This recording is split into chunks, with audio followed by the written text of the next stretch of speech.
Hello students, today we are going to study the chapter Crisis of Democratic Order from your textbook Politics in India Since Independence. The chapter has now been titled as Democratic Resurgence. So let us know what this chapter deals with. In this chapter, we focus on this crucial phase in the history of democracy in India and ask some questions that have remained controversial over years. Why was emergency imposed? Was it necessary? What did the imposition of emergency mean? What were the consequences of emergency? What are the lessons of emergency for Indian democracy? So this chapter becomes very important because it was an important phase in the democracy in India. We have already studied in the last chapter how Indira Gandhi broke away from the syndicate, formed a party of her own, and became a towering leader. Many opposition parties came up, and these opposition parties opposed Indira Gandhi, but there was no sort of unity amongst them also, and that is why party competition became very bitter. Many tensions also arose between the executive and the judiciary during this time, about which we will study in the chapter. One major thing that took place during this time was the Indo-Pak War of 1971.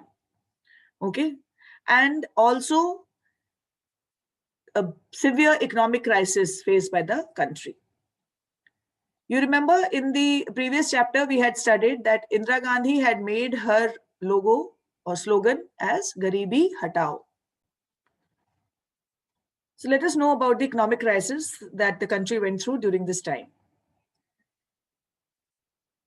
The major thing, like I said, was the war of 1971.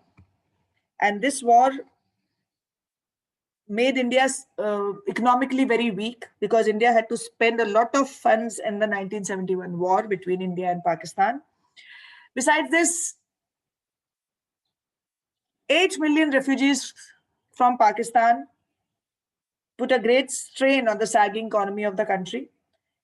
It made the economy collapse rapidly. The slogan of Garibi Hatao, which was given by Indira Gandhi, could not succeed due to funds crunch. There was great dissatisfaction among the masses, and after independence, Pakistan had joined the US-led alliance. And so after 1971 war, US government stopped all financial aids to India. There was a rapid rise in inflation. Oil crisis added to it, because in 1973, the oil crisis emerged at international level. In the same year, the OPEC countries decreased their oil producing capacities to compel other countries to accept their demands at the international level. This is known as oil diplomacy. Due to international oil crisis, the prices of the crude oil went up heavily. Its impact was seen on Indian economy, and our economy had gone from bad to worse. Major industrial growth was very low. There was no development in industries, because of which the unemployment was very high. There were lots of students unrest, and it became very pronounced in this period. Industrial growth was low and unemployment was very high, particularly in the rural areas. In order to reduce expenditure, the government froze the salaries of its employees. This caused further dissatisfaction among government employees. Okay. And to add to all this, monsoons failed in 1972-1973, which led to sharp decline in agricultural productivity. So food grain output declined by 8%. There was a general atmosphere of dissatisfaction with the prevailing economic situation all over the country. In such a context, non-Congress opposition parties were able to organize popular protests effectively. So the situation of the country became very dicey and weak during this time. So the opposition parties made the most of this, and there were anti-government protests all over the country by the opposition parties, by students' movements, by Marxist groups. All these people, all these kind of groups got together or separately, but started opposing vehemently against the government. One such movement which started was the Naxalite movement. There was also an increase in the activities of Marxist groups who did not believe in parliamentary politics. These groups had taken to arms and insurgent techniques for the overthrow of the capitalist order and established political system. Known as Marxist, Leninist, now Maoist groups or Naxalites. They were first known as Marxists, now they are known as Naxalites. They were particularly strong in West Bengal. In 1967, a peasant uprising took place in Naxalbari police station area of Darjeeling Hills district in West Bengal under the leadership of local leaders. Beginning from the Naxalbari police station, the peasant movement spread to several states of India and came to be referred broadly as the Naxalite movement. This was formed in 1969. They broke up off from the CPIM and a new party. Communist Party, the Marxist-Leninist, was formed under the leadership of Charu Majumdar. This is Charu Majumdar. He was a Naxal leader. It argued that democracy in India was a sham and decided to adopt a strategy of protracted guerrilla warfare in order to lead to a revolution. Guerrilla warfare is when you hide and you attack people. It is mostly done in forests, etc. So tribal regions and all is where this Naxalite movement is very popular. And you can find in the forests, etc. You can find them hiding, and they will attack any political leader or anybody from whom they want some kind of justice. Okay, so this is the Naxalite movement that started during this time. Next important thing that happened was the Gujarat movement. It is also known as Nav Nirman movement.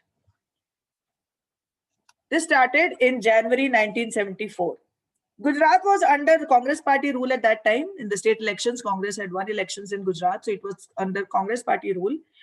In a college named LD Engineering College, the hot sellers of the college were compelled to pay 20% more in their monthly food bills. The hostelers in the college were compelled to pay 20% more in their monthly food bills, and in protest, the students went on strike.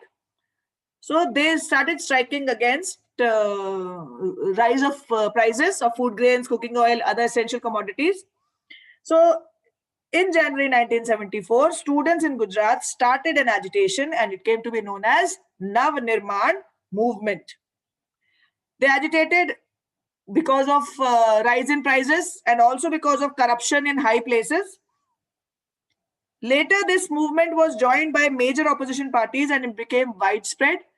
It became so violent that president's rule had to be imposed on the state. To stop this movement, to curb this movement, president's rule had to be imposed on the state.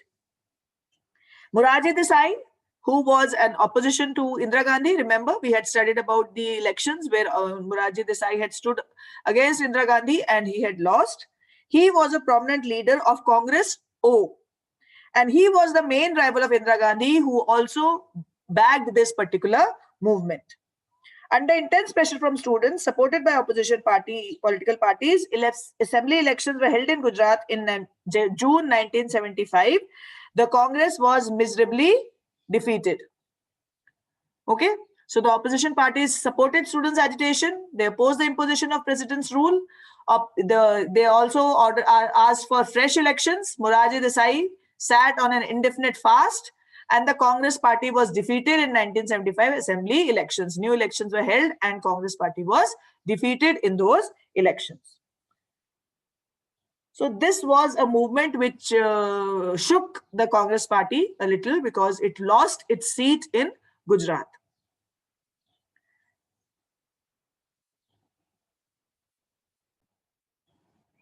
So this was about the Gujarat movement. In our next class, we will study about the next movement that took place because of the same reason, and that was the Bihar movement. We will also know what was the impact of the Bihar movement, and then which led to finally emergency.